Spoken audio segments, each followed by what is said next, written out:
Yo, what's up guys? My name is Dante M. Abilang Jr. or BIT 143 ELXA. Ang gagawin natin ngayon, assembly at saka disassembly ng rice cooker. Bago natin i-assembly, isa-isahin muna natin ang mga parts ng rice cooker. Itong bilog na to, cast heater.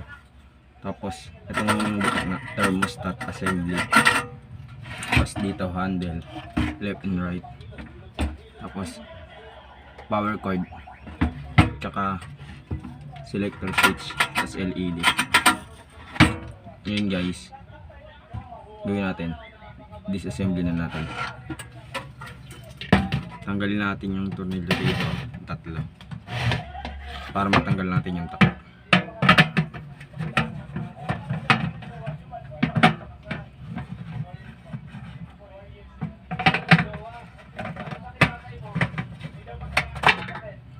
Guys, natanggalan natin. Tapos tanggalin din natin to.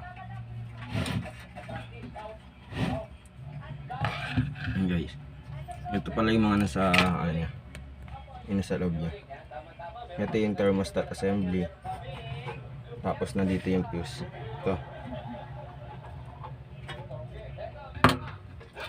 Kita ba?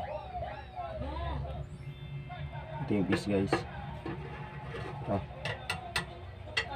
Fuse. Yan. Tapos ito yung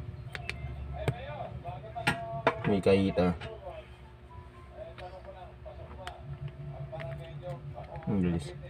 Yung ito yung wire ng AC line. Yung dalawa, isa nakakonect sa fuse, tapos isa nakakonect sa mica heater.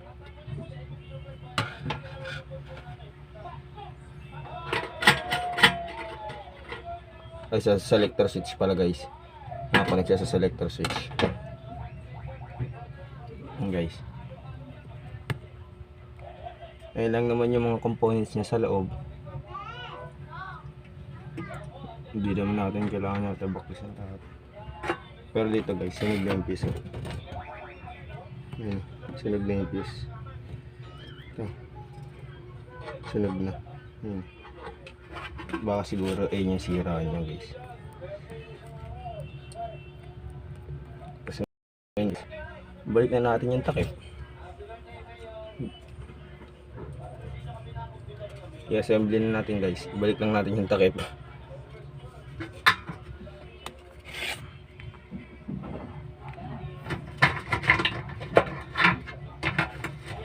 Konti lang naman din yung mga components niya, yung mga parts niya.